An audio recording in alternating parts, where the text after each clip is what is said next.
Hello everyone. आज की video में हम एक्सरसाइज 10.1 का क्वेश्चन नंबर 1 डिस्कस करेंगे।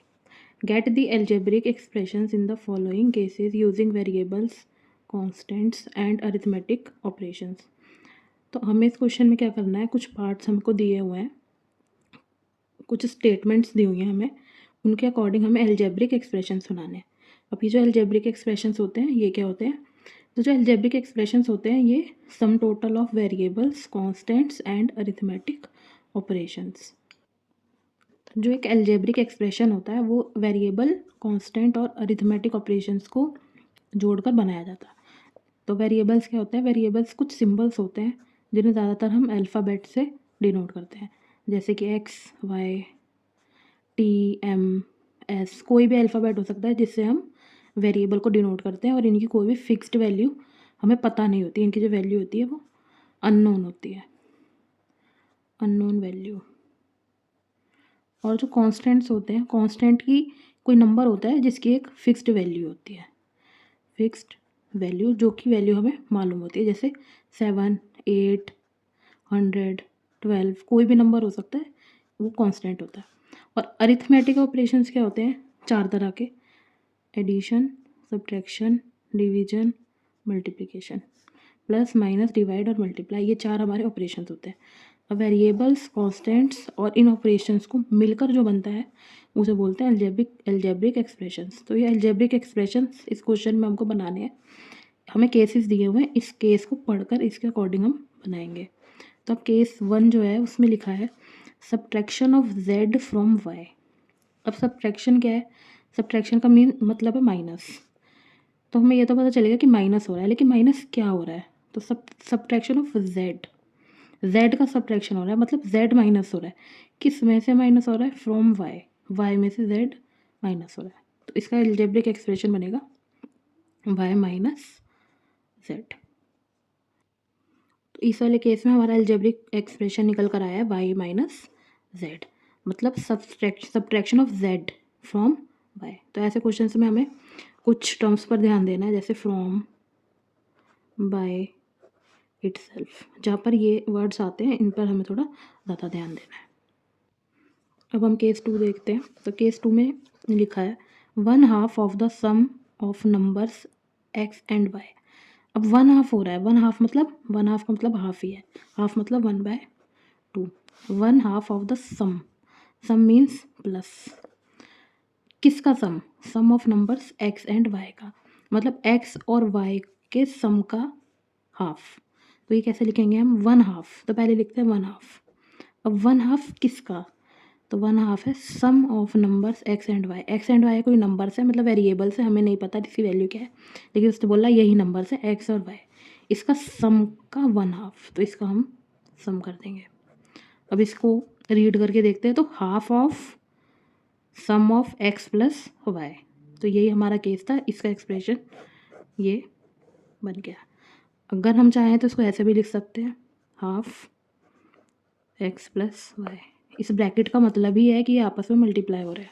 मल्टीप्लिकेशन का यहाँ पर साइन लगाना ज़रूरी नहीं है, और यहाँ पर ब्रैकेट लगाना बहुत ज़्यादा इंपॉर्टेंट है, क्योंकि ब्रैकेट लगाने से ये पता चल रहा है कि x और y के सम का हाफ है। अगर हम ब्रैकेट नहीं लगाएंगे तो उसका मतलब हो जाएगा x अलग है और y अलग है, इसलिए हमको ब्रैकेट लगाना ज़रूरी है। थर्ड केस देखते हैं। The number z multiplied by itself. कोई नंबर है z, मल्टीप्लाइड बाय इटसेल्फ मतलब खुद से ही। तो z खुद से ही मल्टीप्लाई हो रहा है, तो हम ऐसे लिख सकते हैं, जो ये z है मल्टीप्लाइड बाय इटसेल्फ मतलब खुद से, तो इसको हम लिख सकते हैं z का स्क्वायर। तो ये हमारा एक्सप्रेशन बन के आ गया। अब केस 4 पर आते हैं। 1/4 of the product of numbers p and q।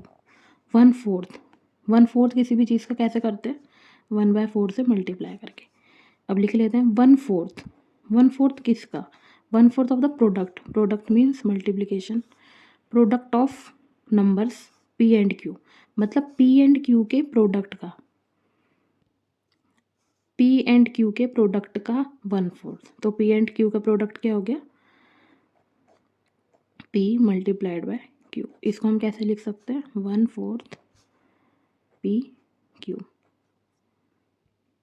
अब इसमें ब्रैकेट लगाना ज़रूरी नहीं है, लेकिन हम चाहें तो इसमें लगा भी सकते हैं, क्योंकि यह समझ ही आ रहा है जब यहाँ पर कोई साइन नहीं है तो ये दोनों जगह पर मल्टीप्लिकेशन है, इसलिए मल्टीप्लाई लगाने का कोई यहाँ पर मतलब नहीं था और ब्रैकेट लगाने की भी कोई ज़रूरत नहीं है, लेकिन फिर भी मैंने ब्रैकेट लगा दिया है। ब्रैकेट का मतलब भी यही है कि 1/4 जो है वो पी बाई क्यू से मल्टीप्लाई हो रहा है। तो ये एक्सप्रेशन बन के आ गया हमारा 1/4 ऑफ पी क्यू, मतलब पी क्यू का प्रोडक्ट। केस 5 देखते हैं। Numbers X and Y both squared and added. दो नंबर दिए हुए हैं एक्स और वाई, दोनों को स्क्वायर कर दिया। स्क्वायर मतलब खुद से मल्टीप्लाई, जैसे एक्स का स्क्वायर कैसे बनेगा, X multiply X, X square हो गया। वाई का स्क्वायर कहेंगे तो Y into Y, Y square. Z तो जेड इंटू जेड, जेड का स्क्वायर। तो किसी भी नंबर का स्क्वायर कैसे होता है, उसी नंबर को दो बार मल्टीप्लाई करके। तो नंबर एक्स और वाई, पहले तो दोनों को स्क्वायर किया, एक्स को भी स्क्वायर किया और वाई को भी स्क्वायर किया, एंड एडिड, और फिर लास्ट में दोनों को ऐड कर दिया। तो यही हमारा एक्सप्रेशन बन गया। अब 6th पार्ट पर आते हैं। Number 5 added to 3 times the product of number m and n। Number 5 को ऐड किया गया है, किस में ऐड किया गया है, 3 टाइम्स। 3 टाइम्स मतलब multiplied by 3, 3 times the product मतलब मल्टीप्लिकेशन। किसी नंबर के प्रोडक्ट के 3 टाइम्स में 5 ऐड किया गया है। वो नंबर कौन कौन से, of numbers m and n, मतलब m एंड n का प्रोडक्ट।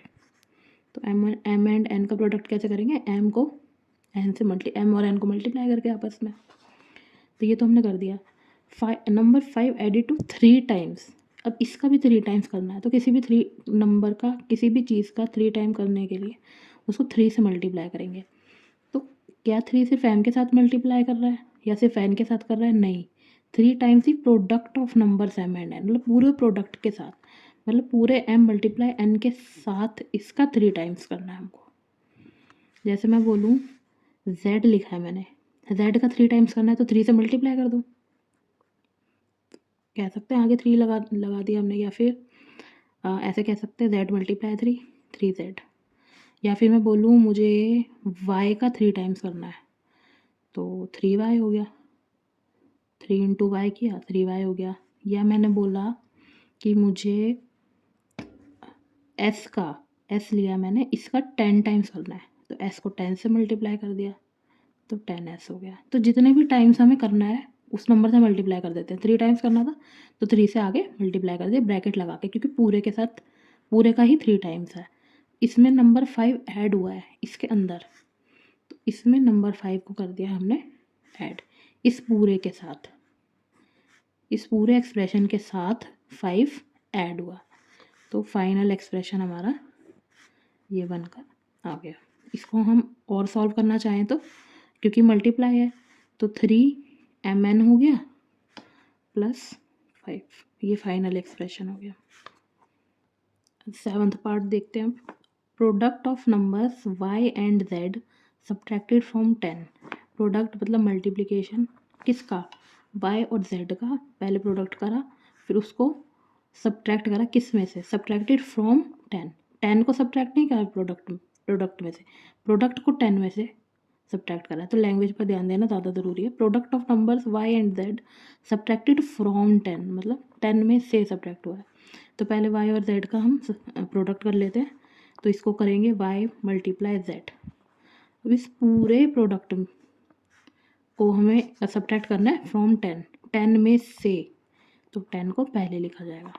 इसको और सिंप्लीफाई कर लेते हैं तो ऐसे कर सकते हैं 10 माइनस y और z मल्टीप्लाई हो रहे हैं तो y z, ये हो गया फाइनल एक्सप्रेशन।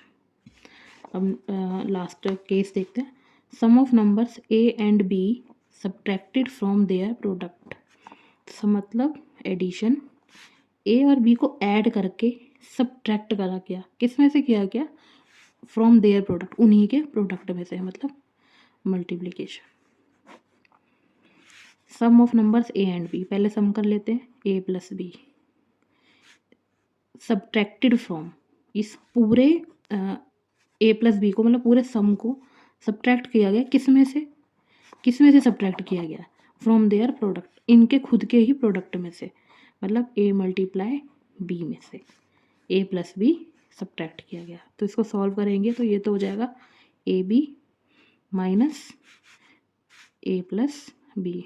इसमें ब्रैकेट लगाना ज़रूरी है, अगर हम ब्रैकेट नहीं लगाएंगे, अगर मैं ऐसे लिख दूँ A B minus A plus B तो ये गलत हो जाएगा, क्योंकि माइनस सिर्फ ए नहीं हो रहा ना, माइनस पूरा प्रोडक्ट हो रहा है, तो इसलिए ब्रैकेट लगाना ज़रूरी है, जिससे समझ आए कि पूरा प्रोडक्ट पूरा जो सम है वो प्रोडक्ट में से माइनस हो रहा है।